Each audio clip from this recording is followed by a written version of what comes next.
starting the online session here. Hello, Gene. Hi, Brian and Linda, or anyone else who's out there. We're going to get started here in like a minute and a half. So.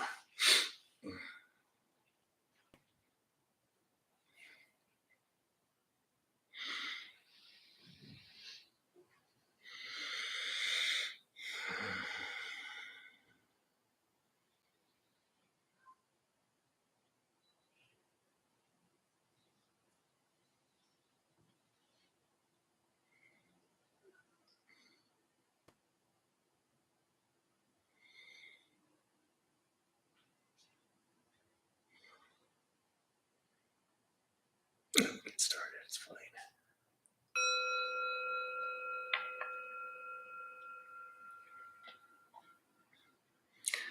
And welcome everybody to the Wednesday Loving Kindness Meditation. My name is Alex. It's wonderful to be with you today, as it is every day that we do this. Hopefully you're staying dry. It's going to be rainy again, I think, starting on Saturday. So keep that in mind. But I'm glad the weather let up so you can get here in peace. Anybody here at the Dharma Bum Temple for the first time? Anybody, this is not your first time to the temple, but this is maybe your first time to Wednesday? Nobody. All right. Good. So then you know what we do, you know why we do it, and the couple of people who are online, they've been here a while. They know what they're doing. So, yeah. So why don't we do this? We'll just get right into the meditation. Give us a little more time afterwards. Maybe we'll just end a little early too. Who knows? We'll see what happens. I don't know. Any questions before we start? Awesome. All right, guys, let's do this. Oh, really quick. No, I'll tell you afterwards. It's not a big deal.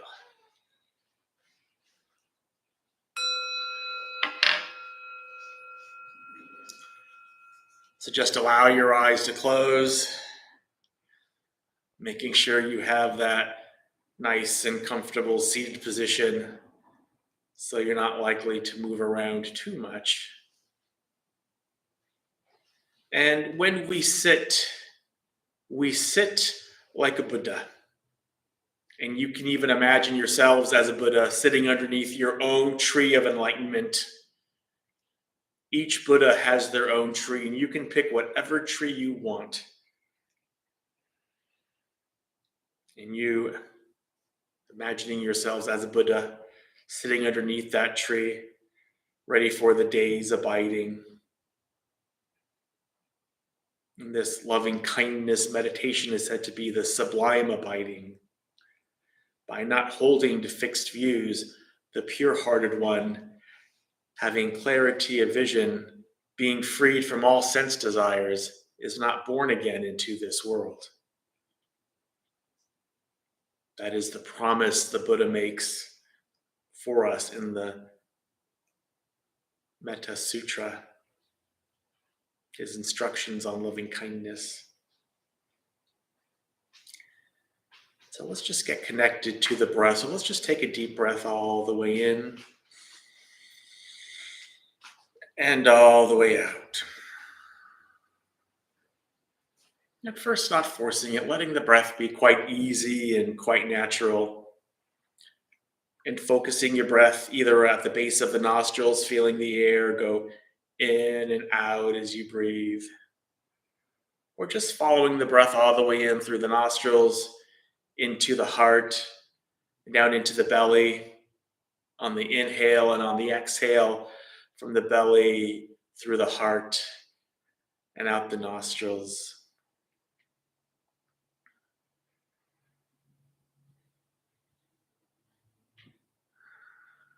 So just for the next few moments, let's just rest as gently as you can in the sensations of the breath.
So, to begin our formal practice of loving kindness, unconditional friendliness, and goodwill, let us start with a benefactor. Again, a benefactor is anyone who has shown us great love or great kindness, someone it's really easy to have these feelings for, wishing them happiness, wishing they do the things that cause happiness. And you can either just radiate loving kindness to them, and however you understand that word, radiate, or you can just repeat phrases of loving kindness for them. Phrases like, may you be happy. May you be safe from inner and outer danger. May you be well in body and mind.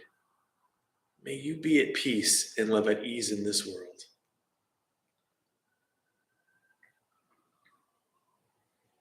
Calling to mind your own wish to be happy, wishing that happiness for your benefactor or benefactors. So for the next few moments, we'll do this practice of loving kindness for these benefactors.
Shifting our focus just a little bit from loving kindness for our benefactor to now switching it around and now imagining our benefactor doing this practice for us.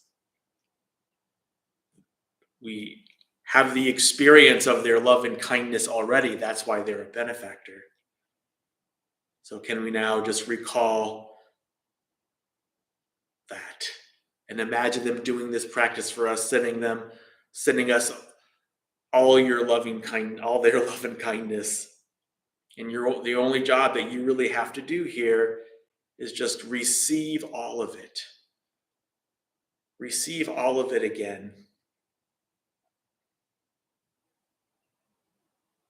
If there's any part of you that is having any tightness or tension, you can just use the breath to give that tightness and tension just a little bit of space. You don't have to change it or anything. Just give it some space. Maybe it resolves, maybe it doesn't. If it doesn't, just go on doing the practice.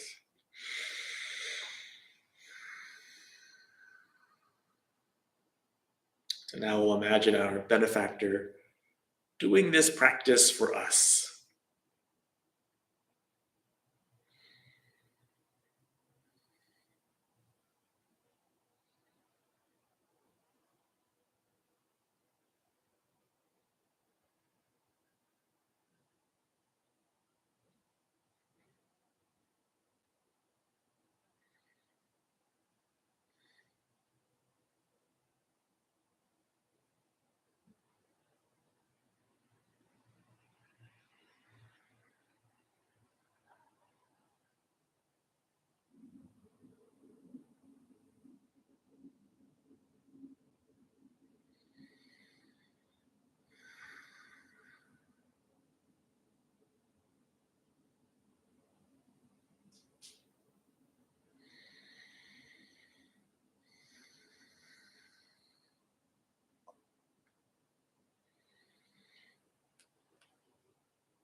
And again, shifting our focus from imagining our benefactor doing this practice for us to now us having loving kindness for ourselves. Probably the most important part of this meditation, if we can access that inherent goodness that's our potential that we have, it would unlock this kind of infinite wellspring of loving kindness for others if we could have this for ourselves and access it any time. Just call to mind your own wish to be happy, your own wish to be safe and healthy and free from danger. It's a wish that everyone has for themselves, everyone in this room, everyone in this whole country. We all just want to be happy.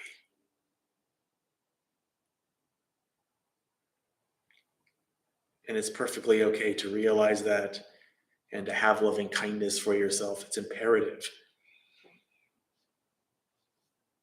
And you can either just imagine your heart getting bigger and warmer, maybe having radiating loving kindness back to yourself, or you can just repeat phrases of loving kindness for yourself. May I be happy. May I be safe.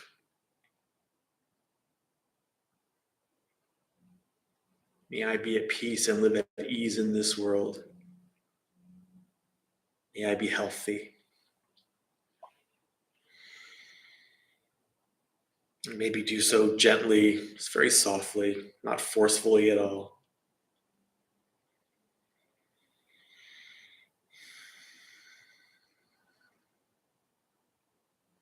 And whatever your heart's response, just keep going. So now we'll do this practice of loving kindness for ourselves.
And now finally, we can explore the limitless potential of the heart,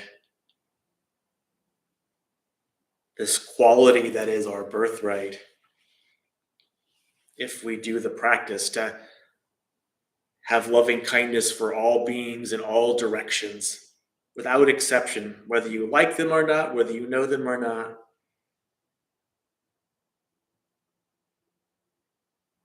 your heart opens to them.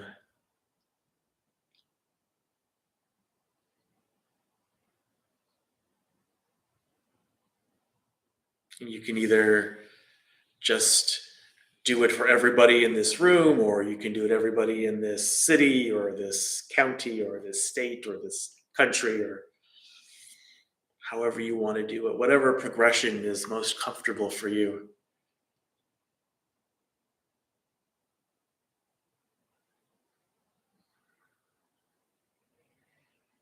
We do this practice of loving kindness for all beings, and we'll do this to end our meditation.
Just open your eyes when you're ready.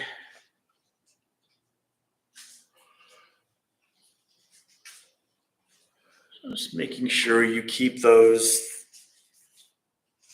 or keep that mindfulness of loving kindness about you as you stretch your arms and you stretch your legs.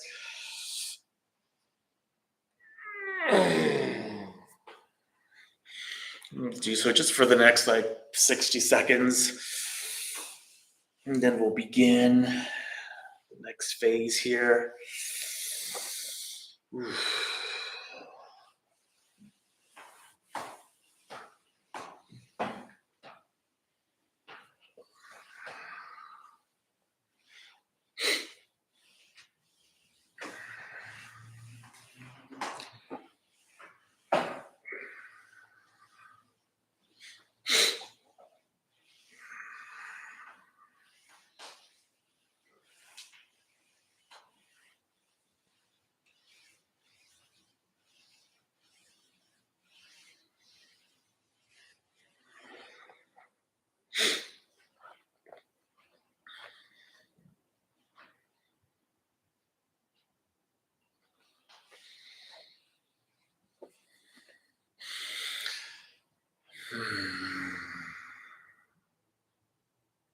All right.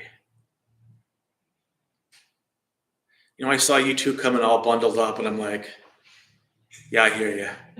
I hear you. Like every year, I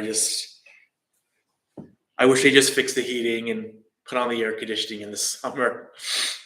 Got something I'll have to talk to Jeff about. I mean, there's something wrong with the heating. They had to cut off a pipe, and we haven't been able to fix it quite yet. But yeah, it's cold. It's cold. And during this, period of loving kindness, this meditation that we did, since the suffering was so close to home, I thought about, we don't normally get these big cyclone rain showers here. And it wasn't horrible in San Diego. I mean, Mission Bay, I think, maybe Ocean Beach got a lot of water and some flooding. But I mean, I don't know if you saw the pictures up in Los Angeles and up in Santa Barbara and even north of that. It was really bad. It was really bad, really bad. So I always think about that when I see these, clips on, when I'm watching, whatever news that I'm watching. That wow, they're suffering a lot. And then they say it's going to come back, I think, starting Saturday for another 4 days of rainy fun. I'm just hoping that they don't get hit quite so hard, but I don't know how it's going to be. So I was thinking of them a lot during this meditation.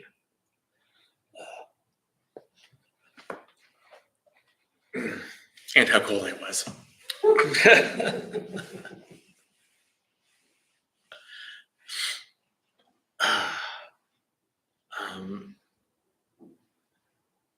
So any questions at all on the instructions? Hopefully they were relatively straightforward.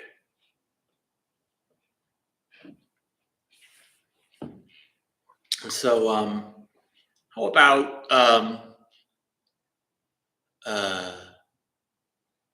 I'm always interested to understand your experience of meditation. If there is anything that kind of came up during meditation, any part of the meditation that was really easy or fun and wonderful or really difficult. Were you scatterbrained, or because I get that way sometimes, definitely. Or whatever it is that you may have gone through. Anybody want to share their experience of meditation? Yes, John. I had a hard time just getting all that junk out of my head. Mm-hmm. I think what seeded it was earlier today. I was listening to a podcast of a guy who went to Dharamsala to go visit the Dalai Lama. Uh-huh. He was there at some big whoop-de-doo conference of some sort. Mhm. And it was kind of staged in that most of the people were being very kind of observant or whatever. But then there was this one activist that got up and tried to really kind of shake everybody's equilibrium or whatever, kind of like my thoughts. Mhm. And he said to the Dalai Lama, well, what about these people in Afghanistan and the poor girls that are not allowed to go to school, and Xi Jinping is this horrible tyrant from China, blah, blah, blah. Mhm. And it was so interesting because they used that same phrase that you told me about, you can't be somebody's doormat. And I can't remember because it was at the very end of the conference and he just kind of very humbly said a few words. I can't remember what they were, but it was kind of like the perfect answer Mhm. to that situation. And it kind of reflects on all these thoughts, same idea, like this guy was like all rabble-rousing in that conference. And so these thoughts are all rabble-rousing in my head. And I do the labeling, try and push them away, and it works briefly. Sure. Yeah. But there's just a lot of stuff. I mean, I don't know. Sometimes I wish I could brain rotor or something. Right. And it's interesting that you mentioned that because, when you take a look at this activist who just couldn't be calm about whatever he wanted, he cared about, and he was just being a rabble rouser and then saying, what about this? And what about this? And what about this? And what about this? And this is how it's so easy to suffer being an activist. Right. Because all you do is bitch and moan and whine. Right. Right. It gets it out, but it doesn't solve it. The loving kindness meditation we did was just the first of the 4 heart practices that exist in Buddhism, right? So there's loving kindness, and then there's the 2 applications of loving kindness. The first is compassion, which is what happens to loving kindness when it encounters suffering, right? It wants that suffering to stop. And then there's empathetic joy, which is what happens to loving kindness when it encounters joy. It wants it to continue, right? And then there's this last one called equanimity, where you care, but you don't fall into this trap of the violence of our mind where you try to solve everyone's problem all the time, and solve this problem and solve that problem and look at all the suffering in the world and just get overcome by it to the point where you just get angry, where your compassion and your loving kindness just kind of get overloaded. And you're not supposed to get like compassion fatigue, but it's like but people get compassion fatigue when they take on so much, but they never offload it. You can take on the suffering of another person as long as you just kind of like also unload it by doing things that are really healthy for you, right? You're not overloading yourself. And so when the first thing you said was this rabble rouser, as you called him, like, what about this and what about this and what about this and what about this? Do you think the Dalai Lama is supposed to solve every fucking problem in the world? What was he expecting from this? Well, that was the interesting thing because his response was just so like muted. Mhm. We were taking the microphone off him, and he just said like 3 or 4 words, but it like, boop, Yeah. Well, the Dalai Lama has a lot of equanimity. He knows there's only so much he can do, and he works within himself to do what he can do. And he does as much as he can do, and whatever he can't do, he's okay with it. And that doesn't mean that he doesn't care. Of course he cares. He's the Dalai Lama. Of course he cares. He cares deeply. He probably cares more by not doing anything because he knows he can't. He's not going to march into Beijing and say, you can't do that. Right. Yeah, exactly. But we do it all the time whenever there's, this issue that we care so much about, we just kind of, it just gets too much for us because we can't, kind of take care of ourselves in this process of caring. Lesson there for me with my own internal struggles, and then listening to that metaphor of it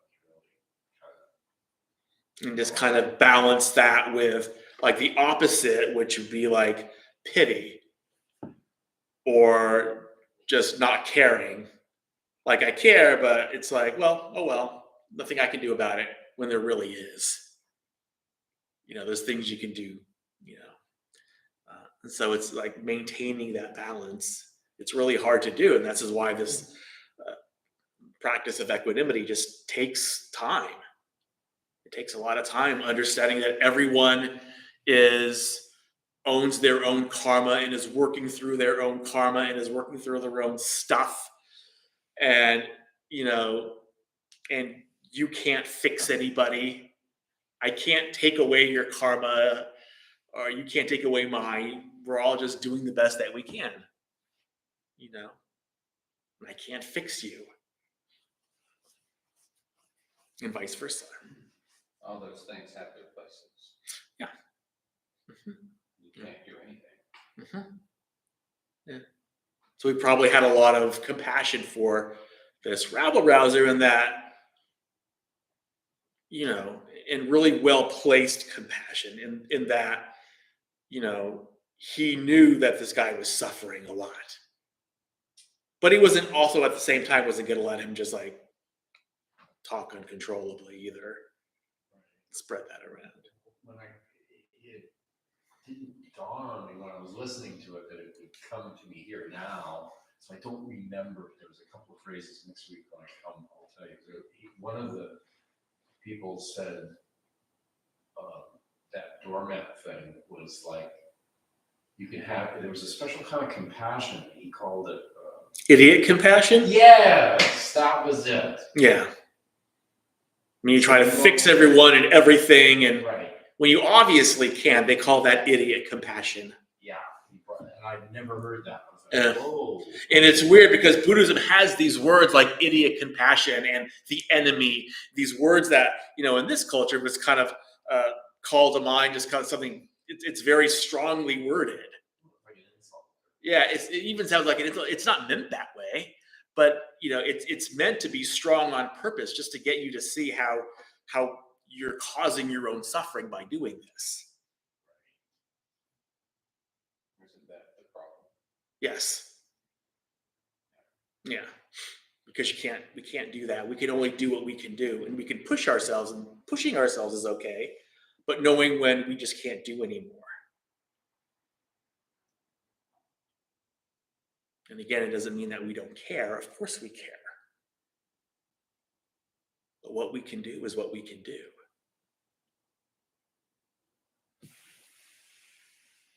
Anyone else?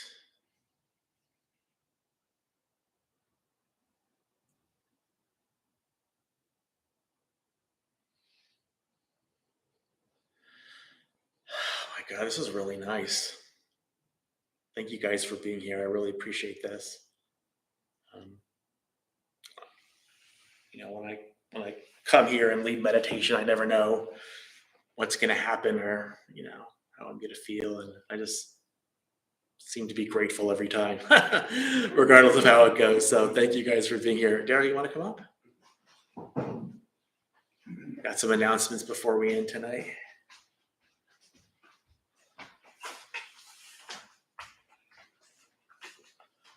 Hello, everyone. Tonight I'm your host, Daryl. We opened Dharma Bug 15 years ago to introduce Buddhism practices to those who show up. Those who lead are not nuns, monks, gurus, masters, or teachers, and they're not looking for students. They're simply practitioners sharing their interpretation of the practice with others.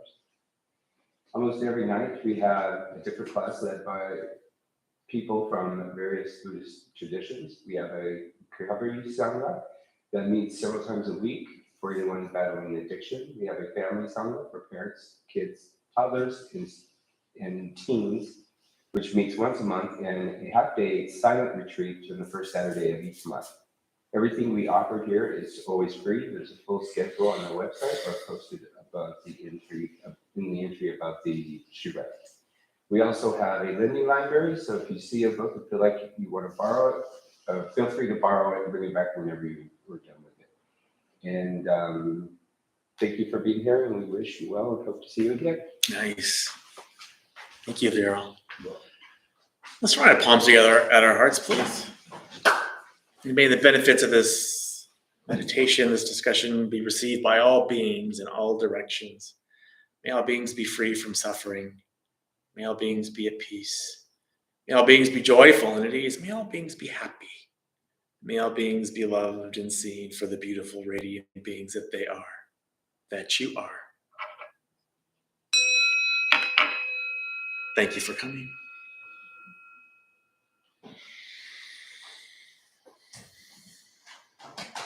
Thank you all. Have a wonderful rest of your evening and week, and be as loving and kind as you can. And we will see you next time. Bye, guys. Bye, guys. This podcast, you might find it interesting. It's called 10%er of Happiness. Oh, 10% happier. Yeah. Yeah, that's That's, there's like there's 5 Dana.